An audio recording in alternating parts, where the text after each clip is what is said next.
Thank you very much, though she shouldn't have to ask for it. Thank you so much for joining us.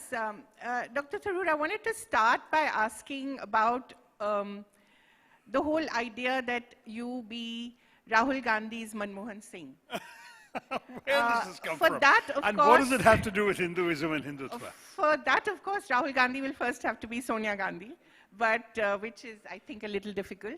But the whole idea that you are the Prime Minister in waiting at what, some distant future? Is it ever going to happen? No, first of all, I mean, this is really, really not a conversation that I particularly want to indulge in. I think that it's entirely clear that Rahul Gandhi doesn't need a Manmohan Singh, so that if he were to lead the country in the right direction, I'm sure he would be doing it himself without needing anyone else. Mrs. Gandhi stepped aside in 2004 for very well-known reasons.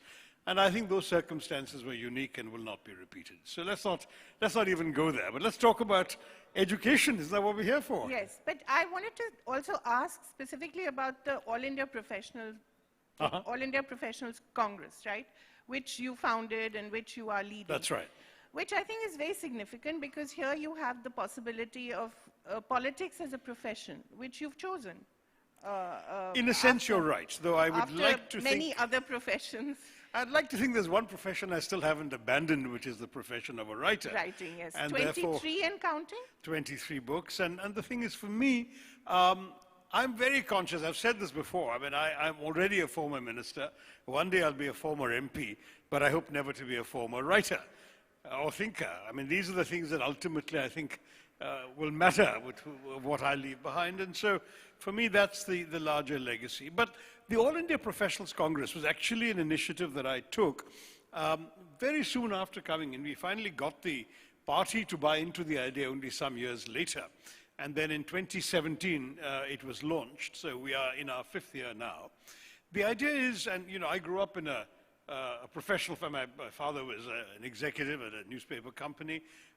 And his friends were other, they used to be called in Calcutta, fellow boxwalas. And what I would see is here are all these people working hard, serving the country by serving their professions, paying their taxes, and coming home in the evening and complaining about the politicians. And I wondered, why does it have to be that way? Why do they feel such a distance, such an alienation from the political process? Why can't we create a platform where the professional classes can actually have an opportunity to be heard by the politicians, to interact with politicians, to question politicians, and to give ideas to politicians. And all of these things were what the All India Professionals Congress was all about. So we set it up. I used to joke that it was kind of the Rotary Club within the Congress, because we wanted it to be organized in local chapters, one per Lok Sabha constituency. I hope the Congress doesn't end as a Rotary Club. Oh dear, Kavi. The way it's going, unfortunately. We are a very small part of a much larger organization in the Congress Party, and I think that the way things are going, we've certainly had a bit of a setback, but as I'm seeing with the interest and enthusiasm that my very small unit generates, we have presence in 28 states, we have chapters all over the country, and in fact, paradoxically, during COVID, we were probably more active than any other political entity, until, of course, the whole oxygen crisis got the Youth Congress out into the streets rather brilliantly. Until then, I think, you know, the body that was holding the largest number of gatherings on the net, webinars, seminars, we had the first ever discussion of biotechnologists was organized under our auspices. The 3 top vaccine manufacturers came together in an AIPC webinar to talk about how the vaccines would work. We did a whole lot of stuff on COVID that nobody else had done before us because professionals know how to use these tools. And so they were very quick off the feet during COVID. In addition to all the conventional stuff that people did later, distributing aid, relief, all of that, this was very important. And I would say that what I've learned from this platform is sometimes there are professionals who are as passionate about politics as politicians are, but who at the same time know they will never have the time for it because they have to practice their professions. So if it's only evenings or weekends or even, you know, an event a month, at least there's something there that will help channel that passion. But there are also some professionals who really want to be politicians and who can see a platform like this as an opportunity to get up and and get themselves noticed by the political class. So we've had one or two of our members becoming television spokesmen. One or two of our members have contested even, so far, assembly-type elections. And so there's a good sign that the sense that professionals and politicians are completely alienated from each other need not be there. And if we have shown this as one possible path, I have no problem for other political parties want to emulate us, because I really think that the democracy is ill-served if an entire segment of the educated professional community stays away from its processes. That's right. The topic is Hindutuva or Hinduism, the civilizational debate. I wonder, I just wanted to look at it from a more personal point of view, Sure. from your point of view. Your education was largely colonial, shall we say, you know, St. Xavier. I'm not sure the Jesuits would buy into that, but okay, fair enough. But I wonder, and of course you went abroad at a very young age, yet you have written some of the most profound books on Hinduism and, you know, the impact on our way of life.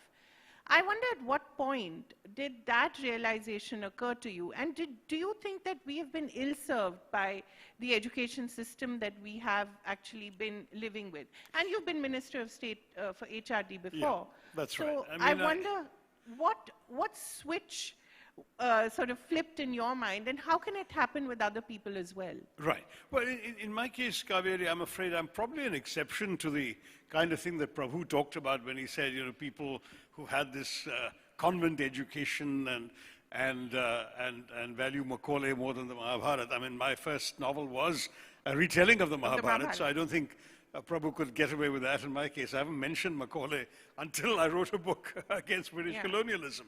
So I think it's too easy for people to create these binaries and just put people on two sides of the divide. I think India is a more complex place than that, and I'm part of that complexity. I grew up in a very devout family. My parents certainly not only valued their faith and their Hinduism, but took us all off as kids on various pilgrimages to various temples. I've done one memorable sort of 3 or 4 week, I can't remember exactly how many weeks now, maybe longer, drive through southern India, through more than a dozen temples. When I was 14, my sisters were 10 and 8. Okay. And it was fascinating because, you know, my parents then not only had to teach us what we were doing and why, you know, why we were getting our heads tonsured as an offering to the gods, or why we were,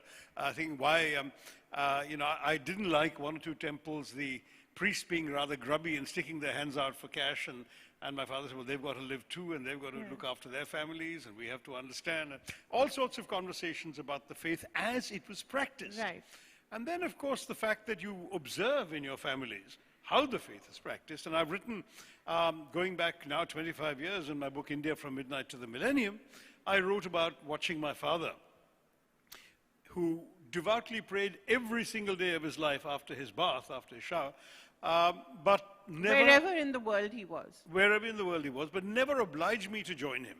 Because he felt very much in the Hindu way that you must find your own truth. Right. Each of us has to seek his or her own truth and find it, and it's not for him to tell me. I mean, that I found very, very central to the way in which he understood Hinduism and I did. And as a very young college student, I became a great fan of Vivekananda's writings.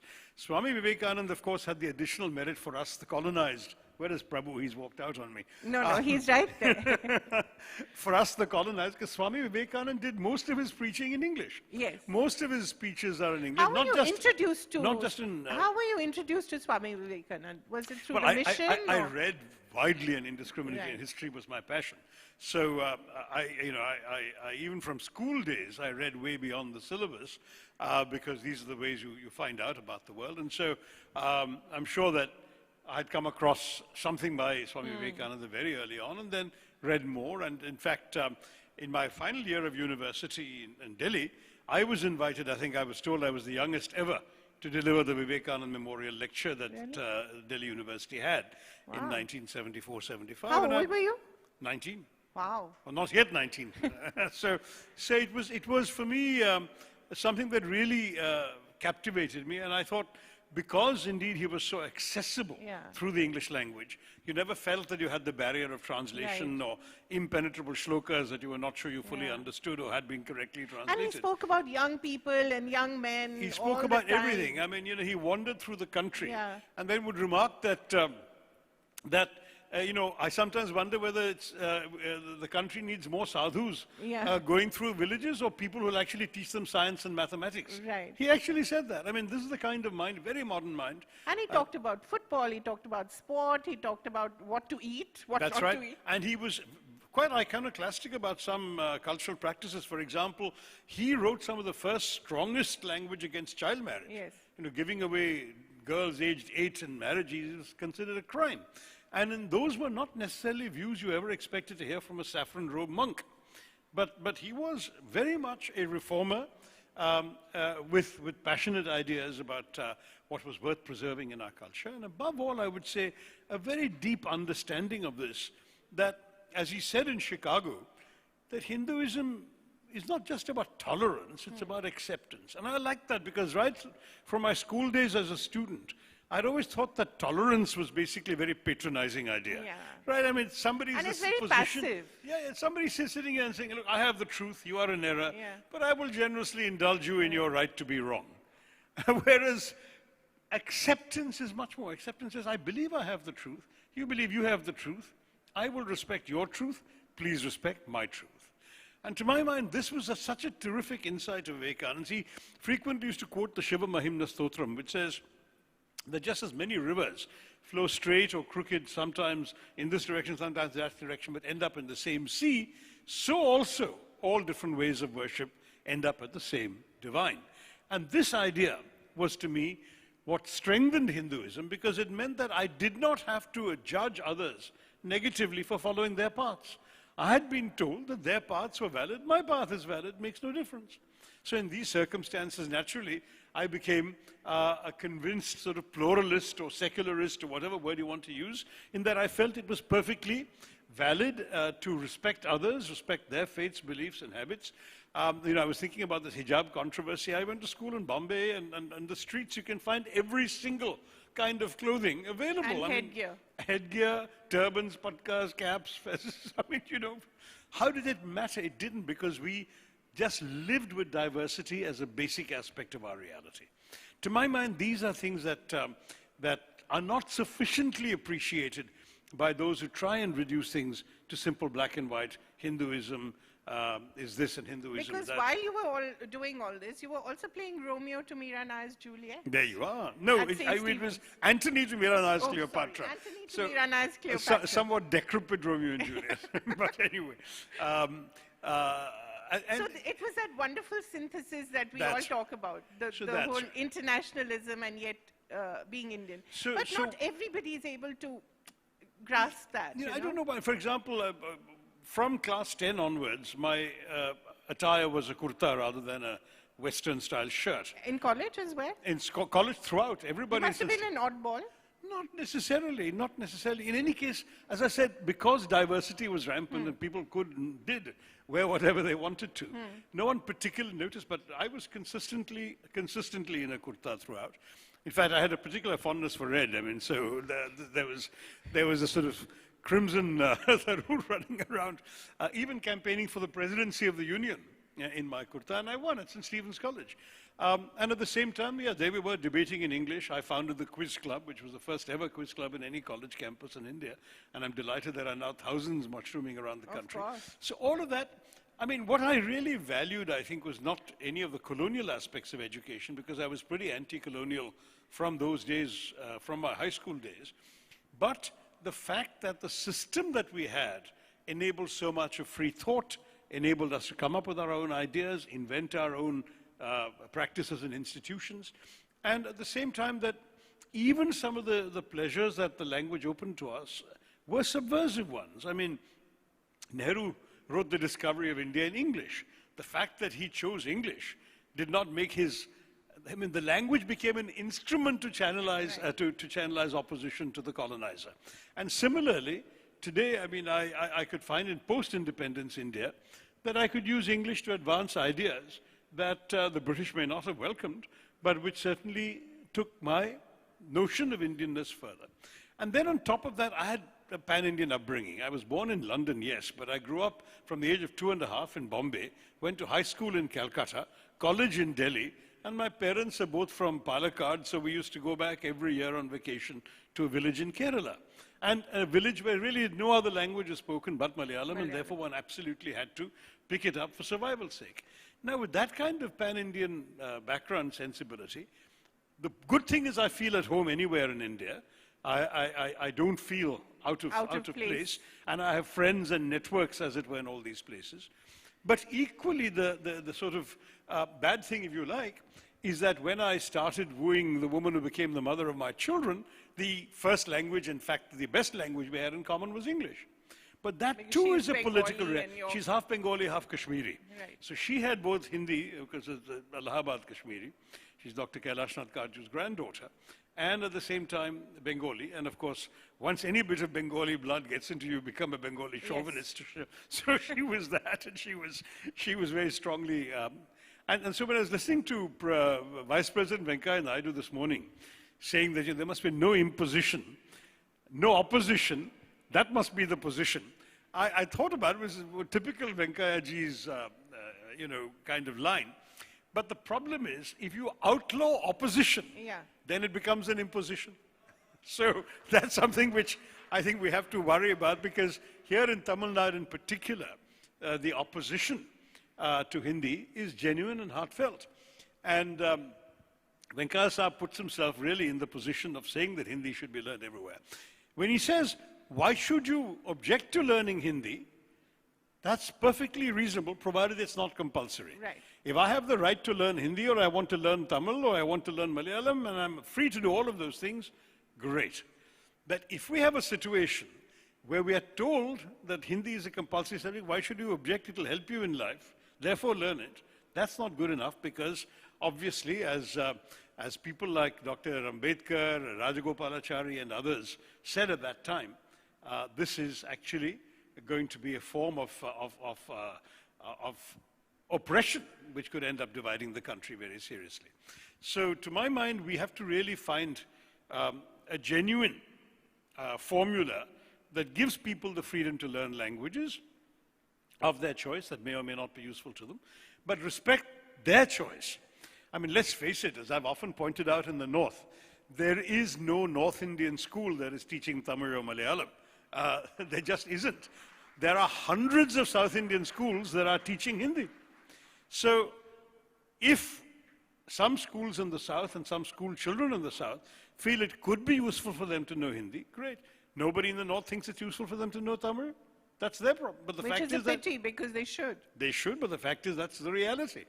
And therefore, once you say, no, but Hindi must be the language of administration, every government file notation must be in Hindi, every MP must speak in Hindi, ministers in parliament will answer questions asked in English in Hindi, then you are really saying that it's perfectly all right for Singh and Sharma and Shukla to grow up with the language they've been speaking since their mother's laps, whereas, Reddy and Subramaniam and Menon and Soundararajan will suddenly have to flounder in a language that they have otherwise had no reason to acquire.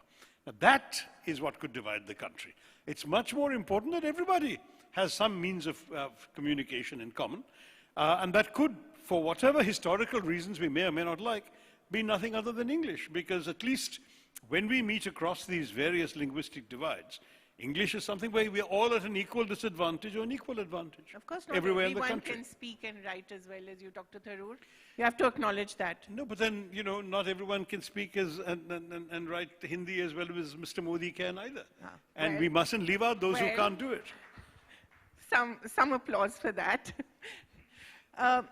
Dr. Tharoor, when one looks at what's happening in the world right now, especially with Indian students in Ukraine, you've been a minister of HRD, you've been external affairs minister as well, Minister of State, right?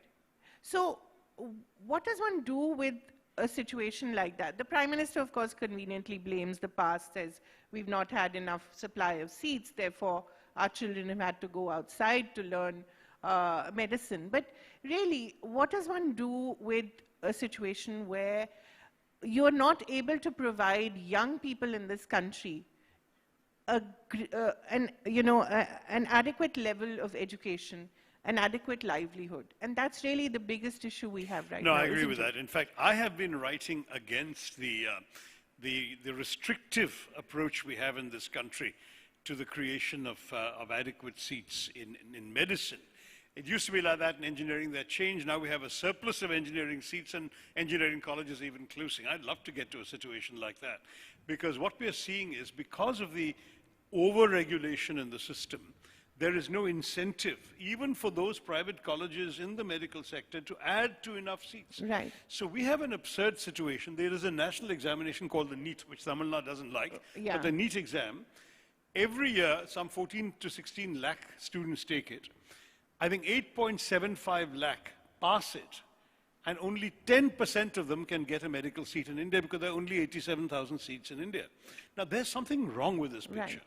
If there are 90% more kids who are qualified to study medicine, have an interest and an aptitude in studying medicine, why have we created a regulatory system that makes it impossible for them to study medicine in India? And as you said, it's also badly governed. If you looked at the numbers of Indians, after people discovered we had 23,000 medical students in Ukraine, somebody started collecting all the numbers. Do you know we even have 5,000 medical students in Bangladesh? Right. Now you tell me, are they offering you a better education there? No, it's simply they have more seats available, and this is absurd. They're as overpopulated as we are. In fact, probably densely speaking, more so. So there's something wrong with the system that doesn't make it possible. Thank you so much. That doesn't make it possible for our students to have opportunities here. Even as minister, I remember saying at that time the number was, we were spending, Indian parents are spending $2 billion a year. Now it's definitely gone up. I read a recent figure saying it's closer to $5 billion a year sending their children to study abroad. Right. Not just medicine, other subjects too. Yeah. When they could have been quite happy to educate them in India, but there weren't quality opportunities available. Let's face it, as a hyper-competitive society, if you sit an entrance exam, for medicine, it's 10% of those who pass who can get seats. In places like the IITs, it's 1%. 1%. So 1% get in. Naturally, there will be some just after that 1% marking who are going to say, well, we could go to a much more inferior college, or we'll go abroad because our parents can afford to, or we can take a loan, or we'll mortgage our house, which they've done. And this is what so many are doing. Yeah. So I've been arguing. In fact, I used to have a column in the Times of India before I came into politics, and I've written a column there saying we need to let 1,000 educational flowers bloom. Now, I'm not going to pinpoint blame on either a particular class of people or politicians or institutions. All I will say is that we as a nation need to fix this problem, because otherwise we're going to continue to find our students, our young children, spending sort of their parents' hard-earned money, going off to get qualifications, and in any case, half the time aren't recognized yet. They've got to come back and take another exam to qualify and practice, and some do and some don't, and there's all sorts of stuff going on. I think that we really need to make it possible for our young students. And now, I should stress, when I was in HRD, since you asked about that, I actually did raise the issue, and I was told it was none of my business because medical education comes under the Health Ministry and not under the HRD. And it continues to be so. Continues to be so. So these are some of the challenges. We haven't talked about Hindutva and Hinduism, but simply I think the issue there was very simply that this government since 2014 has rather systematically set about rewriting textbooks. And on that, what they've done, I mean, because but in states rather than NCERT. No, but you see, it is a state subject. Yeah.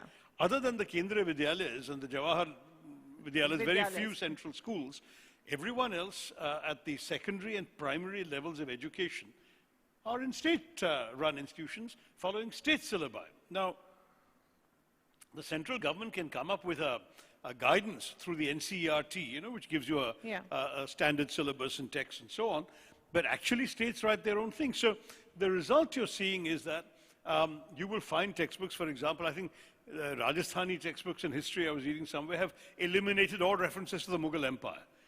Here are these people who ruled us for 350 years and were considerable. They were the largest empire on the earth at that time and the most prosperous. And you don't study about them. What kind of history are you studying?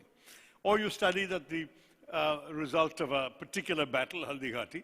Actually, it was the opposite of what history teaches us it was, because you want to extol the Hindu king in that particular battle and not the Muslim one. Ironically, the Muslim one, Akbar, was represented in the battlefield by a Hindu general, and the Hindu king Maharana Pratap was represented by a Muslim general, Hakim Khan. That's India for you. So that is India. So this kind of revision of history to serve very, very petty political purposes and to fuel the kind of anti-Muslim bigotry that some people have actually found a profitable exercise.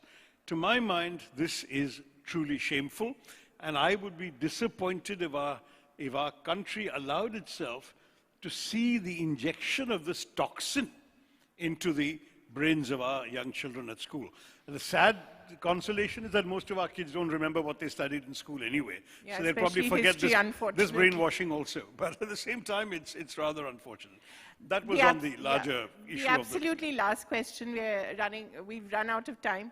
What is the one thing your life, you think, can teach a young Indian student who wants to know the world, who wants to learn, who wants to do things? What is the one thing he could possibly learn from you? Well, I mean, I keep trying. I mean, in my case, for example, I